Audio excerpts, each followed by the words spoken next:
Baldr Thunderbrow, Wolf Priest of the Space Wolves, an elder warrior-chaplain whose duty is simple: make sure his brothers are still standing when the killing is done. For a long time, Space Wolves have been charging him with basically zero real support, just rage, teeth and a prayer. Now they finally get a dedicated healer who buffs crits, brings brothers back from the dead, and still pulls the trigger himself. But in a game where raw damage usually wins, is Baldr worth your time, or is he just a very expensive cheerleader in a wolf skull? Today we're testing everything around him to answer one simple question: does Baldr Thunderbrow do anything in Tacticus? Before we deep dive in, let's pin down who Baldr actually is, and who he fights for. The Space Wolves are the Emperor's attack dogs, a chapter from the death world of Fenris. It fights in packs, drinks like it's a competitive sport, and measures a man's worth in the sagas told about his battles. They don't do neat parade formations or careful gun lines, they specialise in brutal close-range assaults, howling into melee and trusting tooth, claw and chainsword more than careful tactics. That feral edge comes with a cost. The Canis helix in their gene seed can twist some of them towards the Wolven curse, turning proud warriors into barely controlled beasts. But that's where the wolf priests come in, and where Baldr lives. He's a wolf priest of the Space Wolves, that rare mix of chaplain and apothecary. Wolf priests guard the chapter's gene seed, choose new recruits, and decide which warriors are worthy of being remembered in the sagas, and which are too far gone to save from the beast inside. They don't do that from the back line. Baldr fights in the front ranks, black armour, and an amazing wolf skull helm wrapped in the trophies of 100 hunts, smashing skulls with his Crozius while he drags brothers back from the brink. He's part spiritual guide, part battlefield surgeon, and still part executioner. And that fantasy is exactly what his Tacticus kit is trying to sell you: a support piece who keeps the pack alive, leads from the front lines, and decides who gets one more chance to kill for the Allfather. So how do you actually get your hands on Baldr? To unlock him, you'll need to play his hero release event called Saga of the Wolfkin, which starts on Sunday, January the 11th. In that event, you'll run through special missions to collect deed points, which are then converted into beast trophies, and you spend these trophies on great wolf chests, and then these chests pay out Baldr shards and the usual extra goodies. Stack enough shards and you'll unlock him and level him just like any other event character. If you need help with these missions and getting the best possible start, I've got a full beginner's guide to character events linked in the description below. But the short version for Baldr is simple: play through his missions every day, use your 110 energy boost, and don't skip the tournament arena. Do that consistently over the course of the event, and you should comfortably land him at Epic 1 by the time Saga of the Wolfkin wraps up. Now that you know who Baldr is and how to unlock him, let's look at what he actually does in Tacticus. Baldr is an Imperial character. His basic attack is a 3-hit power damage melee strike with a 40% pierce ratio, and he has no ranged attack. He has the healer trait, where Baldr can use his action to heal a friendly unit instead of attacking. He also has the Final Vengeance trait. When Baldr loses his last point of health, he immediately performs a normal attack on an eligible target before going down, unless he's overkilled. It's not something you want to rely on, but it does mean trading into him is never totally free. And terrifying. He takes 30% less damage from melee attacks, which should be huge for a frontline support who wants to stand next to your brawlers rather than hiding behind them, although I still feel this trait is underpowered in practice. His passive skill is called Healing Bombs. Whenever Baldr uses his action to heal a friendly unit, that unit gains bonus crit chance and bonus crit damage for 2 rounds. At the start of its next turn, it also gets healed again for a flat amount of health. The important detail here is that Baldr can heal even if the unit's already at full health, purely to hand out the crit buff and the delayed heal. So this isn't just topping people up, it's a damage steroid for your biggest threat. Like Ragnar, for example. His active skill is Rites of Morkai, and when you hit this, Baldr and all surrounding friendly non-mechanical units become inspired for 1 round. The first time each inspired unit would be defeated, they're instead revived with a chunk of health, unless they're overkilled. On top of that, any inspired unit with Final Vengeance deals extra damage with all of its attacks. And once the buff is applied, Baldr immediately swings his normal melee attack against an adjacent enemy as a free follow-up. So this button is doing 3 things at once. It gives you a safety net, it juices your Final Vengeance units, and it still lets Baldr hit something. I will say though, in my tests, there was a lot of overkilled units when you're at higher levels, so I really feel that this is a lot weaker in practice than you would hope. Finally, his relic, Wordmaker's Helm, sits in the crit booster slot, and during his turn, the first time Baldr or any adjacent friendly unit is healed, he immediately performs a normal melee attack, and those bonus attacks deal extra damage and add ice to the target's hex, which slows down movement and increases crit damage against any character standing on them by 25%. So every heal on his turn, whether it's by his own action or a heal by another character, can then turn into an effective chip damage and board control. Put all of that together and Baldr's kit is very clearly aimed at one fantasy: a frontline priest who keeps your pack alive, spikes or crits, and with a well-timed Rites of Mordecai, turns an attempt to kill your wolves into a counterattack. Next, we'll take a look at his damage and defense. Creed, we have another wolf added to the Imperials, and a healer at that. Meet Baldr, the wolf priest. Baldr, I thought Leviscus was the one we should be fighting today. That's what it says on my rota. I know, but I took too long making the year roundup video that hardly anybody watched, and then spent the last couple of weeks in a cheese coma celebrating the festive period. You complete and utter lazy Scottish.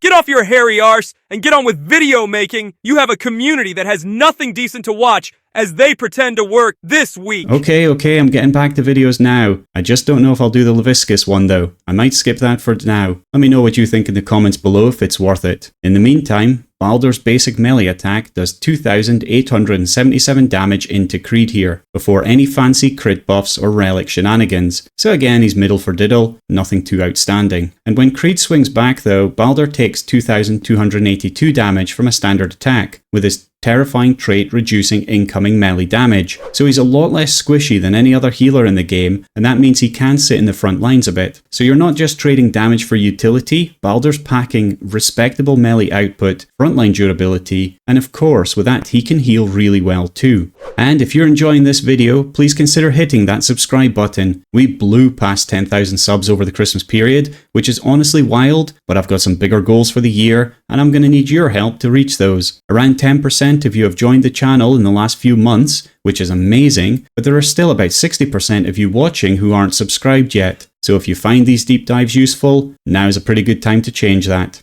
Moving back to Baldr, and we can look at some real weaknesses you need to be aware of. First, he has absolutely no ranged presence. If the enemy doesn't walk into him, he basically just shuffles forward and hopes your actual damage dealers get something done. Into kiting teams or long-range Tau, he's dead weight until it's already gone wrong. Secondly, his power budget is locked behind some really tight positioning, so much of his value comes from adjacency, the revive active, the relic procs, even just being close enough to swing. So if your pack is spread out, or you misplace him by one hex, his kit falls off a cliff. Third, his big selling point, the revive, is hard countered by overkill and focus fire. In high level arena, competent opponents are going to focus fire your characters, and Baldr's safety net doesn't actually save anything in that case. And finally, he's very single target and very comp dependent. He's excellent at keeping 1 or 2 threats alive in a proper melee pack, but if 3 or 4 units are bleeding out across the map, he can't catch them all. Plug him into a random mixed Imperial roster, and a lot of that fancy design just turns into slightly tanky melee healer with no gun.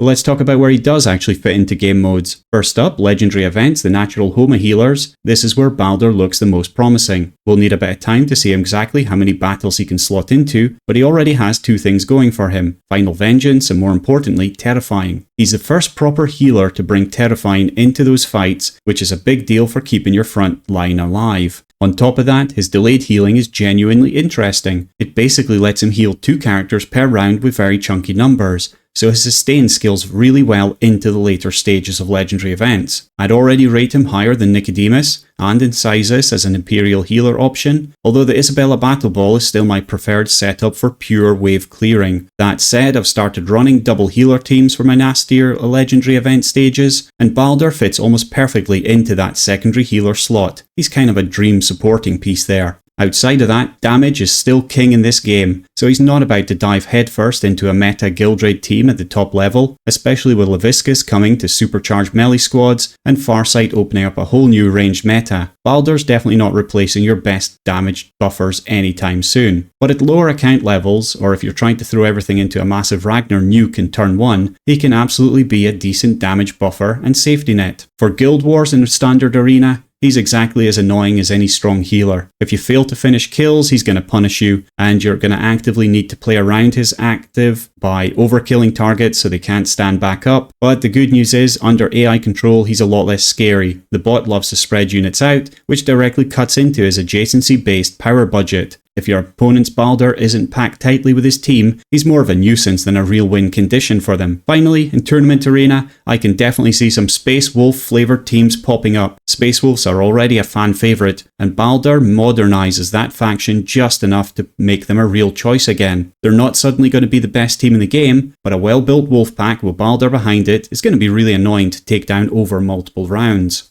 So who do they work well with? If we want to look at who Baldr really wants to run with, we have to start with his own faction. Space Wolves are built around laying down ice and then rampaging through whatever's left, but they always felt a bit lacking compared to the other top damage teams. Baldr is the piece that finally brings them up to scratch. He gives the pack staying power without killing their tempo, and suddenly even old Niall, historically in the running for the worst character in the game, stops looking quite so embarrassed once he's getting buffed by his Wolf Priest buddy. I really feel that Baldr's heal is one of the first things I want to do in any serious fight, heal Ragnar just before he goes in for his Saga of the Warrior-born swing. That extra juice basically guarantees that a well-built Ragnar absolutely deletes one enemy almost regardless of their level. On top of that, Baldr adding more ice to the board quietly double dips. It pushes Niall's damage higher and helps Aryak to do his job as a frontline blocker. If you can get Aryak and Niall set up in a good position in the front line, with Ulf and Ragnar ready to crash in once the engagement really starts, Baldr ties the whole thing together, and that 5-man wolf pack goes from fun but flawed to a team that can genuinely stand across from the Wolf Eaters and the other damage dealers in the game, and not just explode on contact. In short, Baldr doesn't just slot into Space Wolves, he modernises his entire faction. He turns them from glass-jawed brawler squad into a proper melee pack with real threat, real sustain, and some very nasty spike turns once the ice and buffs are in place.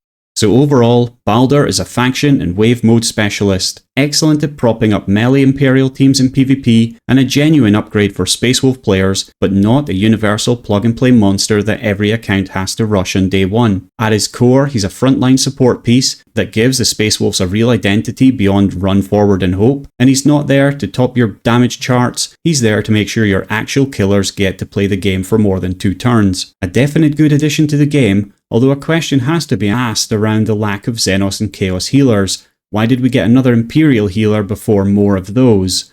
I really hope to see more of them in the game later this year. If we have a quick look at his Mythic missions, they aren't the easiest set of missions, but they're all very doable with a bit of planning. For the first one, killing 20 enemies with battle fatigue, you can just run salvage run or onslaught stages and funnel as many last hits as possible onto Baldr. This one is really just repetition. The 11,000 health in a single turn is the gear check mission. You'll want Baldr at a reasonably high level so his heal numbers are big enough, and you'll probably need to stack it with his passive from the previous turn. My recommendation is to push his active heal into the high 40s, like level 47 or 48, and then this becomes much more comfortable. One big active heal plus a stored passive tick in the same round should clear it. The third and fifth missions, defeating 50 enemies while Rites of Mordekaiser is active and dealing 100,000 total damage, are just grind goals. Pop is active, go into normal PvE missions and just play the game. These will clear naturally over time while you're leveling him and farming resources. And the tricky sounding one is scoring 9 hits in a single turn, but that's actually one of the more easier missions once you build around it, especially if you've got his relic which can handle this by itself in the right situation, or you can go full combo and bring Ancient Thoriad, Vitruvius, Trajan to stack extra hits and attacks. Set it up properly and hitting that 9 hit threshold should be very straightforward.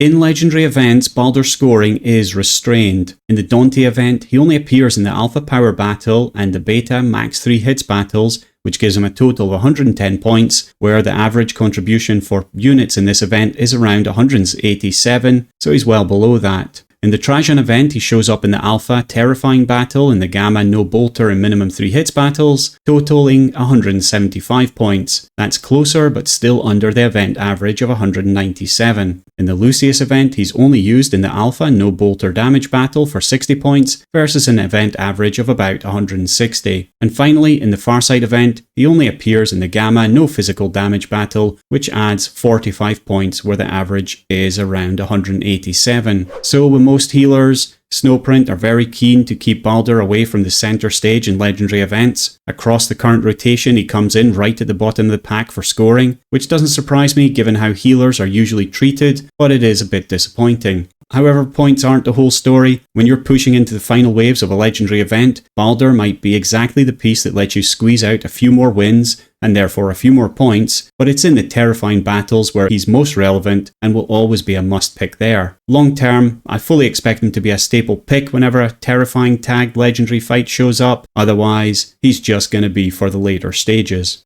So, does Baldr Thunderbrow actually do anything? Yes, he does, although he's not, however, the second coming of greatness. I think 3 champions in a row being meta-defining would have been an eye-opener for sure, but if you're free to play and still building up your first core, Baldr's a nice to have, not a must have, so focus on your primary damage dealers first, then circle back to him as a longer term project, but definitely make sure that you pick him up at Epic 1 in his hero release event. And if you're a Space Wolves main, he's basically mandatory. He's the glue that finally makes the pack feel like a real army instead of 4 angry dogs and a liability. So yes, Baldr does do something. He doesn't break the game, but he absolutely earns his place on the roster if you build around what he's actually good at. And either way, you can check them out right now in the latest version of the Google Planner Sheets linked below, and I'll see you in the next one.